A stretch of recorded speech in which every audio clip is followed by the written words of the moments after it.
Perkenalkan, nama saya Muhammad Arif. Saya mengajar mata kuliah Ilmu Gizi Olahraga pada program studi Olahraga Rekreasi di Fakultas Ilmu Keolahragaan Universitas Negeri Jakarta. Mata kuliah ini 2 SKS, ya, di mana kita melakukan pertemuan kurang lebih ada 16 pertemuan.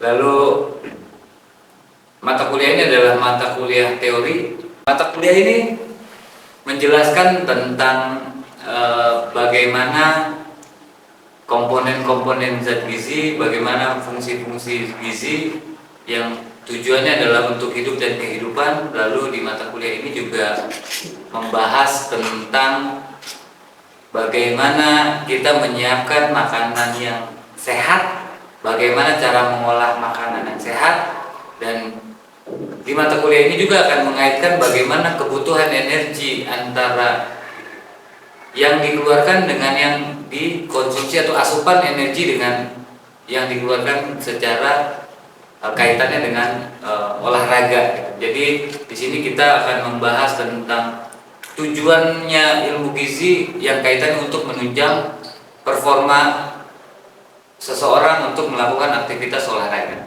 Capaian dari mata kuliah ini yang pertama atau diantaranya adalah mahasiswa mampu menguasai dan paham tentang sejarah tentang gizi. Lalu berikutnya adalah bagaimana mahasiswa mampu dan memahami tentang komponen-komponen zat gizi dan memahami tentang pengertian ilmu gizi. Pada mata kuliah ini kita akan membahas tentang bagaimana pengetahuan tentang gizi umum, lalu kita akan membahas tentang komponen-komponen zat gizi, diantaranya ada karbohidrat, protein, vitamin, mineral, lemak, dan mineral. Lalu kita juga akan membahas tentang bagaimana menghitung kebutuhan energi seseorang ketika melakukan aktivitas keseharian. Pendekatan pembelajaran yang kita lakukan adalah menggunakan student center learning, di mana di sini ada metode ceramah, metode diskusi, tanya jawab, dan penugasan. Tapi memang kita akan lebih ke bagaimana si mahasiswa lebih berperan aktif di dalam sebuah proses belajar dan pembelajaran. Penilaian di dalam mata kuliah ini terbagi menjadi beberapa bagian. Yang pertama, kita mengambil penilaian dari ujian akhir tengah semester. Yang kedua dari penugasan-penugasan, yang berikutnya adalah dari ujian akhir semester.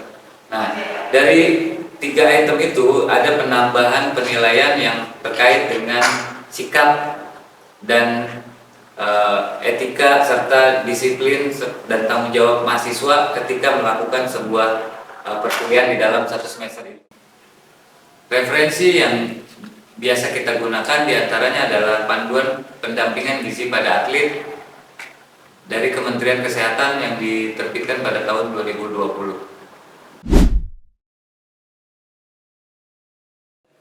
Oke, assalamualaikum warahmatullahi wabarakatuh. Waalaikumsalam warahmatullahi wabarakatuh. Terima kasih teman-teman sudah bisa hadir tepat waktu hari ini. Saya apresiasi untuk kita semua dulu. Hari ini kita akan membahas tentang bagaimana ilmu gizi secara umum. Jadi hari ini saya coba akan menjelaskan kepada teman-teman semua, rekan-rekan mahasiswa, bagaimana dasarnya, sejarahnya ilmu gizi. Bahwa di sini dijelaskan, teman-teman bisa sambil melihat slide juga boleh, atau sambil mendengarkan saya juga boleh. Yang penting jangan terpesona dengan saya. Jadi ilmu gizi adalah ilmu yang mempelajari. Ingat ya, ilmu yang mempelajari tentang sesuatu makanan yang hubungannya dengan kesehatan optimal. Di mana ilmu gizi ini memiliki peranan penting, ya, peranan penting untuk hidup dan kehidupan. Di mana ketika manusia bisa bertahan hidup dengan aktivitas fisik yang baik, khususnya yang anak olahraga nih. Nah, olahraga dengan aktivitas yang tinggi, kalau makannya tidak baik, yang namanya kesehatan optimal ini tidak akan terjadi. Nah, harapannya adalah yang ini, kesehatan optimal itu dapat tercapai ketika asupan yang kita makan atau energi yang dimasuk ke dalam tubuh itu baik, yang pertama baik, yang kedua cukup, yang ketiga secara pengolahannya benar, tidak berlebihan. Oke, berikutnya di sini saya akan membagi 2 poin. Yang pertama zat gizi, yang kedua adalah fungsi dari zat gizi. Di mana zat gizi adalah ikatan kimia yang diperlukan tubuh untuk melakukan fungsinya. Jadi zat gizi ini adalah kalau secara rumusnya disebut ada zat kimia. Tapi biasanya kita menyebut, kalau anak olahraga itu menyebut adalah kalori. Dan masyarakat umum biasanya menyebutnya kalori. Gampang, paling gampang menyebutnya kalori. Berapa sih kebutuhan kalori kita sehari? Nah, enak kan ngomongnya. Tapi berapa kebutuhan zat protein kamu? Berapa kebutuhan zat lemak kamu? Ribet banget kan? Nah, makanya ada bahasa umum di ilmu gizi itu adalah kalori. Nanti di dalam kalori itu ada yang namanya dipecah-pecah menjadi karbohidrat, protein, vitamin, mineral, dan sebagainya. Lalu fungsinya, yang pertama adalah menghasilkan energi. Di sini ada menghasilkan energi. Menghasilkan energi ini berarti makanan itu yang teman-teman konsumsi benar-benar berfungsi untuk sebagai mesin. Ibarat motor. Motor itu tidak akan bergerak kalau tidak ada bensin. Nah, kalau bensinnya itu nggak ada, nggak jalan tuh motor. Itu namanya energi. Di tubuh kita juga sama nih. Sistem kerja tubuh kita juga mirip-mirip seperti kerjanya motor. Ada jantungnya, ada paru-parunya, ada apa lagi, lambungnya. Nah, di dalam, kalau kita mengilustrasikan dalam sebuah motor yang teman-teman sering pakai lah, bensin aja ada berapa jenis? 3. Pertalite, Pertamax, turbo. Harganya sama? Beda. Berarti kualitasnya juga beda. Makanan juga sama kayak gitu. Ada makanan yang harganya 3.000, 10.000, 50.000, 100.000 sampai ke yang satu porsinya 1 jutaan lebih. Nah, itu juga berpengaruh terhadap berapa besar kandungan dan berapa besar energi yang akan masuk ke dalam tubuh. Motor Pertalite, motornya Supra X 2. Yang satu Pertalite, yang satu Pertamax turbo, mana yang lebih cepat? Kenapa kalian bisa menyatakan seperti itu? Ronnya lebih tinggi. Hah? Ronnya lebih tinggi. Kualitasnya lebih bagus. Oke. Ada lagi? Dari sisi harga berbeda. Dari situ kita bisa melihat bahwa itu baru kita ilustrasikan dalam bentuk itu. Tapi di dalam kajian kita hari ini bicara tentang gizi, berarti makanannya juga harus bagus. Ingat, kata kuncinya cuma satu. Bagus itu nggak harus mahal. Ini beda sama bensin nih. Kalau bensin yang mahal pasti bagus. Tapi kalau makanan bagus itu belum tentu mahal. Lihat dari mana? Yang pertama, sisi jenis makanannya. Ya kan? Kalau kita misalnya mau nyari karbohidrat, nasi, orang Indonesia ya, nasi. Tapi bisa roti nggak? Bisa. Bisa spaghetti? Bisa.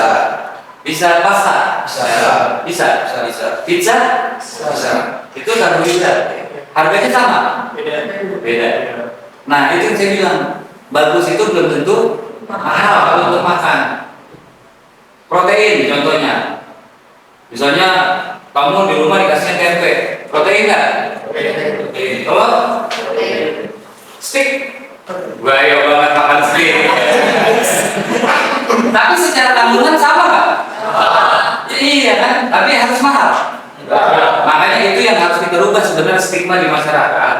Teman-teman adalah sebenarnya pilot projectnya atau perpanjangan tangan di masyarakat sebenarnya. Jadi nanti ke tetangga, gue makan nggak harus mahal, pengen proteinnya ada tempe, telur ya, ada yang minimal beli ayam dada doang sepotong, bisa kan? Bisa, nggak harus mahal beli dagingnya. Wah, daging mahal, ayam mahal. Ada ikan lele murah mahal, murah ya kan? Itu proteinnya tinggi. Sederhana nggak? Tapi orang tidak tahu itu karena mereka tidak mencari. Kalau jabarin, enak banget makan sehat itu nggak harus mahal sekali lagi. Apalagi teman-teman yang mahasiswa, mohon maaf, yang anak kosan, budget makannya 15.000, bahaya. Tapi enak, makan. Jauh kan udah dunia persilatan. Tapi mudah-mudahan habis ini teman-teman mulai menghindari. Bukan berarti nggak makan itu gitu. Ntar gara-gara saya ngasih tahu itu jahat, pecel lele se-Indonesia tutup. Karena apa? Gak ada yang beli lagi karena minyak gorengnya oli bajai. Enggak. Tapi kalau bisa dicari yang kira-kira tuh agak bagus. Kan ada juga yang beberapa tuh yang baik, minyaknya diganti beberapa hari sekali dan segala macam, itu bagus. Jadi bukan berarti pecel lelenya salah, kadang mereka nggak mau rugi. Lalu yang berikutnya pembangun sel. Pembangun sel ini adalah ketika manusia melakukan aktivitas fisik, itu sel-sel ototnya akan rusak. Setiap dia melakukan gerak, nggak usah jauh-jauh ngomong, melakukan begini aja, berarti ada perusakan otot. Dan itu akan diganti konsentrat protein yang dibuat. Tapi boleh nggak pakai yang lain? Boleh. Makan ayam 1 ekor, ya, telur 1 kilo. Boleh. Kalau duitnya ada. Tapi kalau duitnya nggak ada, 1 aja. Ya kan, 1 bagi 3. Kira-kira seperti itu. Nah, membangun sel lalu memelihara jaringan, lalu mengatur proses-proses dalam kehidupan. Oke, sampai di sini ada pertanyaan. Sebelum kita masuk ke beberapa istilah dalam ilmu gizi. Oke, Mas, silakan. Jadi Pak, perkenalkan saya dari Program Studi Rekreasi, Mas saya belum Kanto. Izin bertanya Pak, kalau untuk yang tadi Bapak jelasin kan recovery sel otot itu ada yang pakai minuman protein, sama juga ada yang pakai bahan alami kayak dada ayam, protein telur segala macam. Kalau untuk usia kita sendiri itu bagusnya pakai yang alami atau pakai yang seperti susu protein campur itu sih Pak, menurut Bapak sendiri? Oke, Mas, terima kasih. Pertanyaannya bagus banget tuh, membuat mengembangkan materi kita hari ini. Jadi kalau bicara tentang protein itu sebenarnya nggak ada batasan usia sebenarnya. Tapi kalau bicara tentang protein pabrikan yang konsentrat nih, yang dibuat oleh manusia untuk mempercepat masuknya protein. Kalau makanan kan butuh proses nih. Ingat, di tubuh manusia itu ada 2 proses mekanik, proses kimiawi. Nah, setelah itu baru diserap oleh tubuh. Jadi di sini hancurin dulu, di sini butuh proses lagi dengan menggunakan asam lambung, dan itu butuh waktu. Tapi kalau yang instan, dia cepat diproses. Nah, bicara kapan waktunya dia minum, sebenarnya yang enak itu adalah fase remaja ke atas. Berarti umur 16, 17 itu harusnya seperti itu minimal. Tapi nggak semua juga harus melakukan itu. Dia boleh minum protein tambahan itu kalau pertama dia melakukan aktivitas fisik tinggi, dia latihan, dia atlet yang dengan program tinggi. Kalau dengan makannya tidak terpenuhi, makanya dia ditambahkan dengan suplemen makan. Itu. Kalau dia nggak pakai itu, tubuhnya akan drop. Kenapa? Energi yang masuk dengan energi yang dikeluarkan tidak seimbang. Gitu ya, Mas. Oke, kita pangan. Kan ada istilah ya, pangan, bahan makanan. Di masyarakat kan beredar kalimat itu ya. Tapi kita kadang suka menyamaratakan antara pangan. Dulu pangan apa? Makanan deh, gitu ya. Kalau kata orang Bekasi, udah sama aja, udah pokoknya makanan itu udah makanan, gitu ya. Mengetahui, ribet-ribet udah. Tapi secara teorinya enggak. Kalau pangan itu bahannya, istilahnya. Jadi bahan yang belum dijadikan makanan, misalnya apa? Padi. Ketika teman-teman dalam ambil kuliah ini, harapannya semua bisa terstruktur. Ya, paling ada pembeda antara mahasiswa dengan orang yang tidak kuliah. Dan fungsinya mahasiswa itu adalah bisa mentransfer knowledge ke orang-orang yang tidak kuliah, tapi nanti kemampuannya bisa sama dengan kalian. Itu yang paling baik mahasiswa itu. Pintar jangan sendiri. Kalau bisa pintar itu dibagi supaya Indonesia bisa jadi lebih baik. Karena nggak semua orang punya kesempatan untuk kuliah seperti kalian. Iya kan? Betul. Tapi ketika kalian punya kesempatan untuk kuliah dan bisa berbagi kepada orang yang tidak kuliah, itu yang paling hebat. Yang baik sekali lagi nggak harus mahal. anak kosan punya duit 15.000 itu bisa makan dengan gizi yang baik. Kalau sekarang makan di warteg paling murah berapa? 10.000 itu pakai tahu sayur khusus 2 lauk ya, 2 lauk khusus gitu misalnya. Oke, berarti 15.000 harus bagus. Nasi, sayur, ada telur, lalu ada tahu atau tempe, terpenuhi nggak? Ada seratnya, ada karbohidratnya, ada proteinnya, ada vitaminnya. Selesai sudah. Yang penting jangan malam itu makan nasi goreng. Enak pak, yang enak-enak itu emang jahat. Yang jahat-jahat itu pasti enak. Benar ya? Nasi goreng makannya tengah malam di saat tubuh lagi butuh istirahat. Ini yang terjadi kesalahan di kita nih. Bangun, lapar pak, gak bisa tidur kalau nggak makan. Akhirnya tukang nasi goreng lewat, tek. Nasi goreng, udah selesai itu hidup. Sekarang kamu kuat karena di usia kalian lagi siklusnya lagi naik. 1 juta tabungan ya. Setelah itu saya tabungin 50, saya ambil 100. Saya tabungin 50, saya ambil 100. Kira-kira beberapa waktu kemudian berkurang nggak tabungannya? Sama, itu ilustrasinya yang paling sederhana di dalam tubuh. Tapi nggak boleh nggak ditabungin kalau dia langsung diambil semua. Tutup di tabungan, kenapa? Cepat habisnya. Tapi kalau tetap ada pemasukan, dia tetap bertahan panjang. Kira-kira seperti itu sederhana banget. Izin Pak, ingin bertanya, nama saya Reza Ramdhani dari kelas olahraga rekreasi kelas C. Jadi kan tadi Bapak bilang diet ya, maksudnya bukan diet, kayak porsi makannya harus diatur gitu. Porsi makan yang kayak diatur gitu tuh nggak boleh berkurang gitu. Kayak misal sehari karbonya tuh boleh sekali atau kayak misal makannya tuh 2 kali atau 3 kali sehari gitu. Kita harus 3 kalinya makan karbohidrat atau porsinya dikurangi? Terima kasih Pak. Good question. Nice question. Cakep nih pertanyaan ini adalah studi kasus. Saya suka pertanyaan-pertanyaan yang kayak gini nggak monoton dengan materi, tapi lebih mengembangkan materi. Tadi saya sampaikan bahwa ada proses diet makanannya, nggak boleh diet karbonya, nggak boleh yang benar. Yang dikurangin itu porsinya semua, nggak boleh di setiap sesi makanan nggak boleh kurang. Nih saya sampaikan jam makan yang paling baik setiap harinya. Yang paling baik itu pagi jam 6 sampai jam 7 tuh itu jam makan istilah barat breakfast. Tapi itu baru detail untuk karbohidrat itu apa sih? Pecahannya apa sih? Kalau dia nggak ada, bagaimana sih efeknya kan?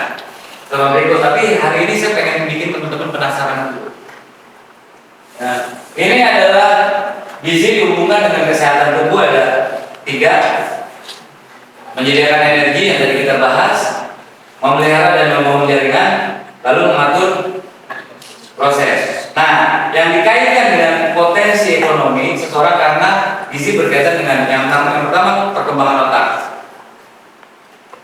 Ini saya harus tarik benang merahnya nih, supaya kalian tahu bahwa Pak, kenapa perkembangan otak dimasukin di pengaruh gizi? Benar, itu sangat berpengaruh. Mohon maaf sekali ini, saya harus mengilustrasikan sedikit, tapi bukan berarti kita membeda-bedakan ini ya. Di Kelapa Gading ada international school, ya. Di sebelah kampus kita ada sekolah negeri. Ada yang sekolah di sekolah negeri SD-nya? Oke. Ada yang sekolah di swasta elit? Gak ada. Pasti akan berbeda. Pertama secara perlakuan, yang kedua secara makannya. Kalau anak SD negeri, mohon maaf saya lagi nih, tapi ini bagian dari proses belajar ya, supaya kita tahu bahwa sebenarnya itu bisa diatasi gitu. Anak SD yang biasa, yang secara ekonomi ini kan karena kita bicara tentang kaitannya dengan ekonomi. Yang pertama adalah ketika dia berangkat sekolah, orang tuanya nyiapinnya paling jago nasi uduk sama gorengan. Betul? Betul. Itu yang teman-teman alami kan? Iya. Energinya itu apa? Gorengan, karbohidrat, nasi uduk. Udah suruh kerja dia macul. Gak usah mikir. Sederhana kan? Tapi itu berbahaya pada saat dia nanti perjalanan hidupnya dia. Sekolah jalan. Nah, ada yang 1 kilo 500 meter paling dekat bisa 2-3 kilo jalan kaki ya kan? Karena memang ekonomi yang mempengaruhi itu. Energinya bakar dari rumah udah habis setengah. Padahal dia butuh 1 hari atau 6 jam ke depan dia butuh itu sebelum jam istirahat. Udah habis bakar, terus gurunya jelasin, oke anak-anak hari ini ya yang terjadi apa? Lama ngantuk, yang dulu hilang fokus, terus mau pinter. Jangan bercanda dengan energi. Tapi kalau yang sekolah-sekolah menengah ke atas yang orang tuanya secara ekonominya baik, bangun tidur, susternya menyiapin, Mas nanti ini bajunya ya. Terus turun, sarapannya susu, sandwich, 3 slice, secara porsinya cukup. Tas nggak bawa sendiri, ada yang bawain. Tas sudah di dalam mobil, mas ke mobil, keluar dari rumah cuma 3 langkah, masuk di mobil, cek betul. Sampai sekolah turun lagi di lobi sekolah, masuk. Paling aktivitas fisiknya di dalam sekolah, energinya masih cukup nggak? Masih. Udah canggih, mahal, komplit, ya. Bandingannya nasi uduk. Jauh nggak? Ini ilustrasinya, sekali lagi bukan kita ngebanding, tapi ini kaitannya dengan ekonomi ya. Saya juga terlahir dengan orang yang dari orang tua yang enggak parah lah. Saya berangkat itu nasi sama garam ditaburin, ibu saya dibungkus, ini mas buat makan siang. Tapi karena memang dasar otak cerdas, jadi enggak juga sih sebenarnya. Cuman itu bisa teratasi ketika kamu punya kerja keras. Kerja keras, semangat, kerja cerdas, nanti jadi. Cuman yang lebih cepat jadinya yang secara kondisinya baik. Jadi secara tumbuh kembang otaknya akan maksimal. Sedangkan kita yang secara ekonominya tidak baik itu berkembang tapi nggak akan maksimal. Itu baru satu tentang pertumbuhan, perkembangan, lalu kemampuan belajar udah pasti beda. Karena udah disiapin. Mereka udah hygiene dan sanitasi udah diatur dengan baik, kebersihan dan segala macam udah. Terus bayar pakai tag, udah nggak perlu ngantri panjang-panjang dan nggak perlu takut kehabisan karena memang didesain dengan kantin yang bersih. Ini realita loh. Mereka mikirin makanan nggak penting, makanan udah pasti ada, tenang. Duitnya banyak masalahnya. Yang ini habis bisa cari yang lain yang agak mahal nggak masalah. Tapi kita jangan bercanda, mau ya. Baik, gimana mau belajar, mau fokus? Karena apa? Sekali lagi ekonomi sangat berpengaruh terhadap tingkat tumbuh kembang otak dan kecerdasan orang. Itu belum kita bicara tentang nanti asupan dia pada saat dia dari bayi di dalam kandungan. Lalu bicara tentang dari 0 sampai 5 tahun bagaimana tumbuh kembangnya itu disuplai dengan makanan yang baik. Belum. Itu gue bicara yang udah jadi aja yang SD nih yang kamu pernah ngalamin semua dan kamu masih ingat jajannya es kenyot. Kalau di sekolah internasional nggak ada es kenyot, minimal jus. Secara gizi udah jelas. Iya kan? Teh Sisri es kenyot 500 teh jus yang 500 atau 1000 perak pakai sedotan dipegang begini itu udah fantastis ya. Tapi pembandingnya es jus yang 10.000. Ya kan olahraga nih sering saya lihat tuh di kantin. Istilah kita dulu kuburan Cina. Pernah lihat kuburan Cina ya? Gede kan? Nah, nasinya penuh melentung. Lauknya satu diselipin di bawah. Udah itu doang tuh, nasi yang banyak. Itu anak-anak olahraga tuh. Di senior-senior kamu tuh kalau di kantin saya suka omelin tuh. Jangan begini dong, kan kamu udah kuliah gizi, makannya masih karbohidrat semua. Enggak kok ada lauknya satu. Karena malu kan, saking banyak nasinya udah takut jatuh lauknya. Yang benar itu enggak begitu. Nanti setelah kita di beberapa pertemuan kita akan hitung sekali lagi supaya teman-teman tahu bagaimana makanan yang sehat, seimbang, yang bisa mendukung dan mensupport aktivitas kita sehari. Ada pertanyaan? Bertanya Pak. Oke. Nama saya Wika Widana dari Prodi Olahraga Rekreasi kelas C. Saya mau tanya, apa sih Pak fungsi zat amino itu dalam tubuh? Kamu mungkin mau ujian. Kita, tadi pertanyaan tentang amino atau asam amino ya. Itu apa sih gitu kan? Itu fungsi buat apa? Asam amino itu adalah bagian dari protein. Ya, nanti ada jenis-jenisnya. Nah, salah satunya yang untuk membangun sel itu adalah asam amino namanya. Tapi dia protein. Nah, yang beredar di masyarakat yang ada amino untuk asam amino ya, whey protein dan segala macam itu yang membantah. Tapi fungsinya sebagai zat pembangun atau pengganti sel otot. Misalnya kita melakukan weight training, angkat besi, beban, paham? Mainnya. Ketika kamu melakukan angkat beban, berarti sel-sel otot akan rusak. Nah, dia rusak ini pernah ngelakuin beban kan? Atau push up deh, otot itu sakit, dia rusak. Tapi rusaknya ini untuk menumbuhkan sel otot baru. Nah, untuk menumbuhkan sel otot baru itu dia butuh amino atau butuh protein. Tapi kalau kita makan yang nggak bagus, makanya dibantu dengan suplemen. Makanya orang-orang yang ngelakuin fitness, dia akan dibantu oleh suplemen makan yang baik. Itu salah satunya makan yang bagus. Kira-kira seperti itu. Oke ya.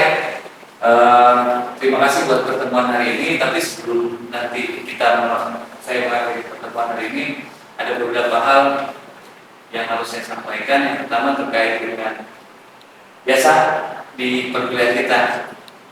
Di setiap sesi kita akan berikan penugasan. Saya nanti ingin kalian melakukan tulis tangan. Ya, tulis tangan. Tulis tangan, karena kalau di ketik biasanya copy paste saya nggak suka. Iya dong. Tulis tangan satu lembar. Apa yang kamu tangkap selama saya menjelaskan materi ini, sampai sejauh mana yang kamu ketahui dan kamu pahami tentang materi hari ini. Jadi kamu tulis nama, nomor registrasi, kamu baru tulis ini. Versi kalimatnya kalimat kalian aja. Tapi nanti saya akan tahu bahwa sampai sejauh mana kalian memahami materi hari ini. Setelah itu menjadi acuan saya untuk berikutnya, pertemuan-pertemuan berikutnya untuk masuk ke materi apa yang memang harus saya masukkan. Oke, lagi ini adalah pengantar umum. Mudah-mudahan teman-teman semua jadi penasaran. Minggu besok kita ketemu dengan materi karbohidrat. Kita akan tuntas tentang karbohidrat. Gitu ya. Terima kasih sekali lagi untuk pertemuan hari ini. Assalamualaikum warahmatullahi wabarakatuh. Waalaikumsalam warahmatullahi wabarakatuh.